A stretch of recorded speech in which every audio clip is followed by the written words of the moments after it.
Rise Prime Time, where we offer perspectives on the news and talking points of the day. I'm Charles Aniegolu. Now, remember the Mad Hatter's Tea Party and Alice's Adventures in Wonderland? Well, according to critics, the APC in Edo State is beginning to look and sound bizarrely like that, like a sort of post-apocalyptic jungle full of authoritarian, undemocratic politicians. That criticism has come in the wake of the controversy that's brewing after the governor of Edo State, Monday Okpebholo, warned Peter Obi, the 2023 presidential candidate of the Labour Party, that he must obtain security clearance from him before he visits the state. The governor has since defended his remarks, saying they were misinterpreted and that his call was a security protocol and not hostility towards Peter Obi. But critics say the ruling party, far from being the great bastion of democracy that it appeared to be in 2015, is now a mere shadow of its old self and slowly but steadily losing the public's confidence with what one analyst described as the militarization of politics. So is the party overreaching itself, and is it time for the leadership to call its deputies to order? Well, for more on this, I'm joined now in the studio by the member representing Ikuano Umahia North and South in the House of Representatives under the Labour Party, Honourable Obi Agwocha. Good to see you again. Thank you, Charles. And let's just be clear that you're still in the Labour Party. Labour for life. Okay. You see it, Charles? Well, life might not be a good thing to say at this very turbulent time in Nigerian politics. But first of all, what's your reaction to the controversy that's brewing after the governor, as we mentioned there, of Edo State, Monday Okpebholo, warned Peter Obi that he must obtain security clearance before he visits the state? Well, first of all, let's take it in perspective. The governor and even, I think, his Commissioner for Information alleged that there were 3 people who were stampeded to death. And if there were to be so, I join many persons of goodwill in sending our condolences to the victims of this stampede.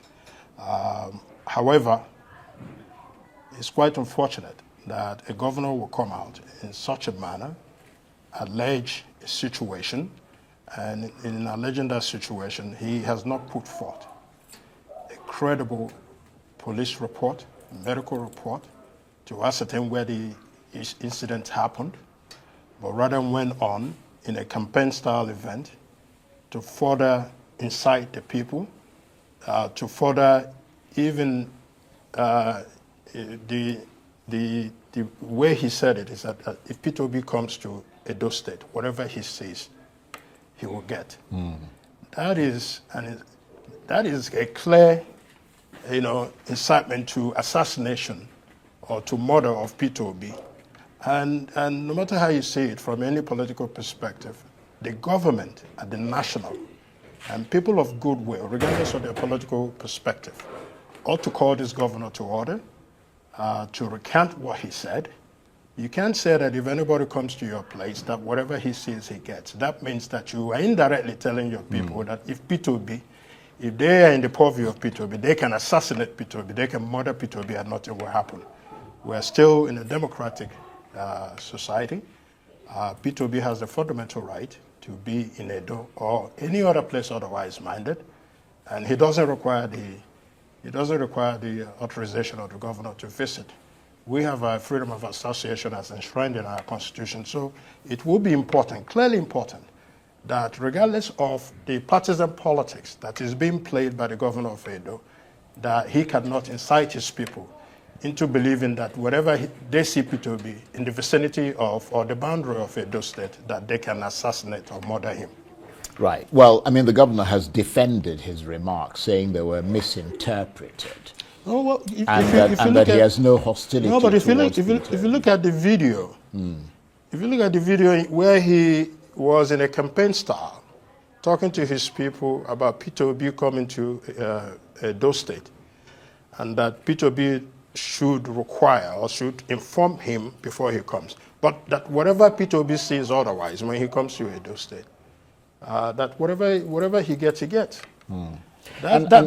He was, the governor himself was inciting the people towards assassinating or murdering Peter Obi. Well, I don't know if I'd go that far, but it's not the first time that this has happened. I mean, we saw the governor of Benue State doing something similar against Peter Obi. I mean, I think it was Dr. Sam Amadi who said that it is sounding like chief security threats rather than chief security officers from some APC states against non-APC politicians, and he called it a sort of militarization of politics. Well, does it sound to you like it's entering politically dangerous? Absolutely, Dr. Sam Amadi. His observation is clearly what it is. No matter, you see it not just with the governors that you're talking about. You're seeing it with an intentional effort by the APC, people who are against Peter Obi, to begin to change the narratives about Peter Obi. Talking about that he's decisive, he's divisive. Talking about Peter Obi doesn't have the experience to govern the nation. Talking about a whole lot of matters just to be able to discredit Peter Obi moving forward. But no matter what they do, Peter Obi since 2023, the popularity that he has not waned. Yeah, but beyond... He keeps moving forward. Yeah, but beyond the militarization... The thing is that why is APC afraid of Peter Obi? Well, it's their right to challenge anybody, because you have to remember that Peter Obi has come out to say that he's going to run in 2027. I mean, Atiku hasn't come out to say that. It is their right to challenge Peter Obi. Nor has anyone else come There's out nothing to wrong say with that, Charles. It's their right to challenge Peter Obi. But Peter Obi has also not come out to say that President Ahmed Bola Tinubu is this or that or that. He's challenging President Ahmed Bola Tinubu based on policy initiatives of the government to say, well, if President Ahmed Tinubu is going to do this, then Peter Obi would do it differently. But he hasn't gone down to where we are desperately trying to dehumanize Peter Obi. I agree with you that what we are hearing from some of the APC politicians, for example, the guy who's the chairman of the APC in Edo State, who came out with some really hateful comments. There are a lot of hate speech. But if you look at the Commissioner for Information too, but in fairness, a lot of hate speech. Yeah, in fairness, Peter Obi himself has regularly questioned the competence of the government. So he's probably doing it in a more polite way, but he certainly is questioning. Has Peter Obi come out to say, well, the president is incompetent because of XYZ personal issues? No. Peter Obi is saying the government of the day is incompetent simply because of policy issues. Right. And those policy issues are still there. The mitigating factors have not changed. And rising unemployment, rising inflation, rising security, and now today, National Bureau of Statistics talks about the rebasing of the rebase. The rebasing of. Now, you're talking about rebasing, then using 2019 as the base point. Our budget then was $30 billion. But now we are in the trillions of dollars. So who are we fooling? Naira, you mean, not dollars. Did they debase in Naira or No, but you're saying when the budget is in the trillions of dollars. In the trillions of dollars. Well, it can't be. No, I said trillion. It was 30 billion. Yeah. But now our budget in terms of the dollar component is close to about $2 trillion. Well. Look, so who are we fooling? Well, you're talking about the economy GDP. Is falling. Yeah, in GDP, yeah, the economy is falling. And nobody's talking about that. Right. We keep trying to shift the goalpost a bit further, hoping that miracles will happen. It's not happening. Well, the Nigerian people are still where they are. They know that every single day they go to sleep hungry, Charles. They wake up from sleep hungry. There are no opportunities, hopelessness and insufficient opportunities. That's what the campaign for Peter Obi is all about. How to transform Nigeria from just a consuming nation to a producing nation. Yeah. That is the debate that ought to happen. Not on a personalized, trying to dehumanize, trying to prevent Peter Obi. Yes, I think a lot of people would agree with you. Trying to say, well, if you see Peter Obi wherever you go, you assassinate him. It's not the right way to go. But it doesn't make our democracy strong. Yeah, but we've seen this massive backlash across the country against the governor and in support of Peter Obi. Have we seen the president condemn him? No, Have well, we seen the APC? hold on a Have we minute. seen the APC condemn him? Yeah, I'm not talking about that yet. I mean, I'm saying that we've heard from the likes of Femi Falana, the human rights lawyer, the former National Publicity Secretary of the PDP. In fact, Femi Falana was urging Mr. Obi to take legal action.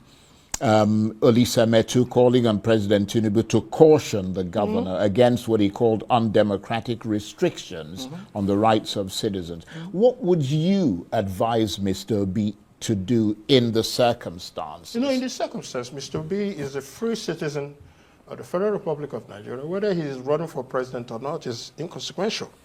He has the freedom of association as enshrined in the Constitution and has the right, unimpeded, to travel to any point in Nigeria. No, I understand that, but what I'm saying is that what would you ask him to do in reaction to what has happened? Nothing. The governor is inconsequential. He's nobody. We'll continue to move. And if possible, let him go back to Benin. Let him go back to any point of Edo State. Let's see what will happen. Whether we are no longer in Nigeria or whether we're going to be, intimidated by a governor. Even when I saw the Commissioner for Information, I thought he was going to put some clarity on this. But he came about being somebody who must have been high on something, wasn't coherent. Well, do you think they're nervous? No direction. Do you think they're because Peter Obi actually won the presidential election we won the presidential in Edo State? Yeah. The fruit doesn't fall far apart. And he has lots of supporters there. So what we want the governor of Edo State to do is not the continued intimidation that he is putting on Peter Obi, but to say these are the police reports, these are the DSS report, these are the medical report of the alleged 3 victims.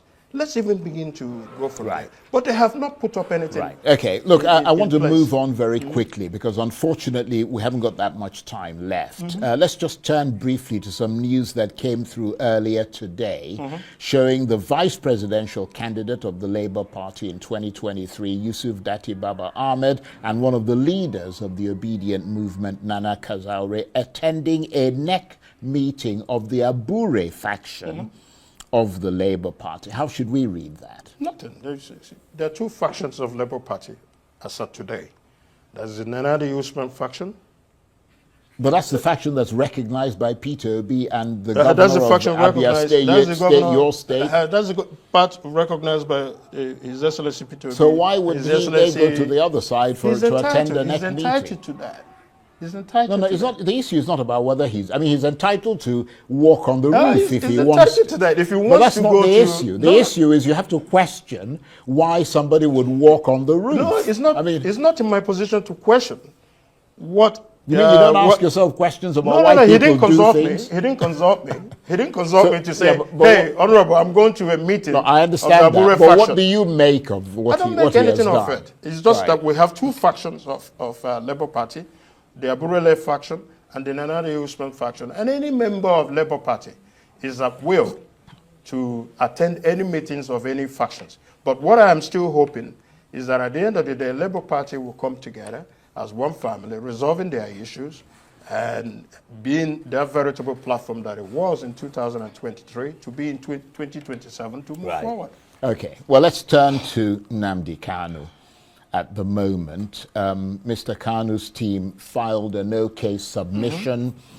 Nnamdi Kanu, of course, is one of your constituents. Is my filed a no-case submission, after the government closed its case, arguing that the prosecution's evidence failed to establish any case against him. It's now been adjourned till October. What do you think is going to happen is there anything that, beyond the die being cast on October the 10th, as to whether to reject it and direct him to open his defense? Is there anything else going on? Well, just like you said, we are eagerly looking forward to October 10th, where the judge said he will make a determination as to whether he will accept the no-case submission or whether he will instruct the defense to open up their defense. We're looking forward to that. But in the meantime, between now and that 10th, there are a lot of discussions going around Right. between the government side, the family of Nnamdi Kanu, and the defense about possibly seeking a political solution. Yeah, because I was going to ask you, whatever happened to all that momentum, No, the momentum that is seemed still to be there. gathering around a political settlement? No, the momentum is still there. Right. But I think what the government especially wanted was to demonstrate that, when they charged Mazen Nnamdi Kanu, that they were serious about it and they were willing to take him to trial. So the trial, the prosecution has rested their case. The defense entered a no-case submission. So it will be to the judge now to look at all manner of evidence that have been entered into the trial, close to about 700 pages of evidence and videos and others, to make a determination one way or the other, to say whether, well, there's no case to answer, you have been acquitted, or there's a case to answer. But in between that too, nobody has foreclosed the issue of seeking a political solution, and that's what is also happening as of today. That is going on between the government side, the Nnamdi Kanu family, and as well as the defense. So I believe that we're at a crossroad whereby the government ought to think about it holistically, whether a conviction is the right way to go, and otherwise minded. But we have to come together, just like we said, those who have been charged similar to the same crimes, alleged crimes that Nnamdi Kanu was also charged, at the determination of the court, have been, released by the court.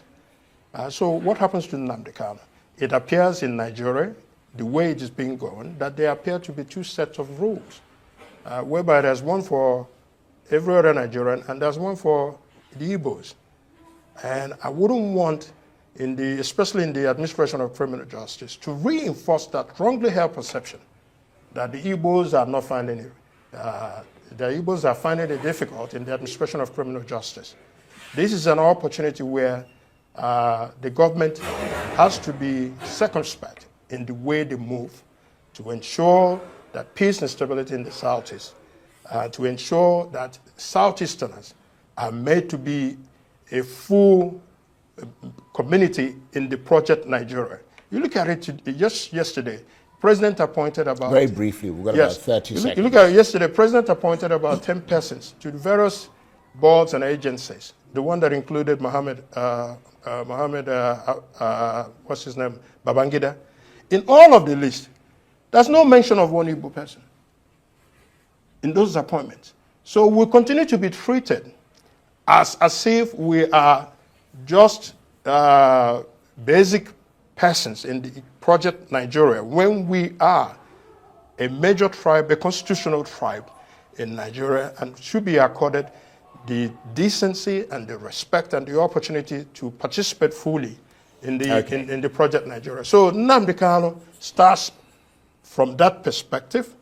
We start from that perspective that there is no other singular issue that is more important to the Igbo man than the release of Mazi Nnamdi Kanu. Even where others are silent about it, I will not be silent about it. On that note, I want to thank you very much indeed. Thank you very much. Honorable Obi Eguocha is the member representing Ukwano, Umahia North and South in the House of Representatives.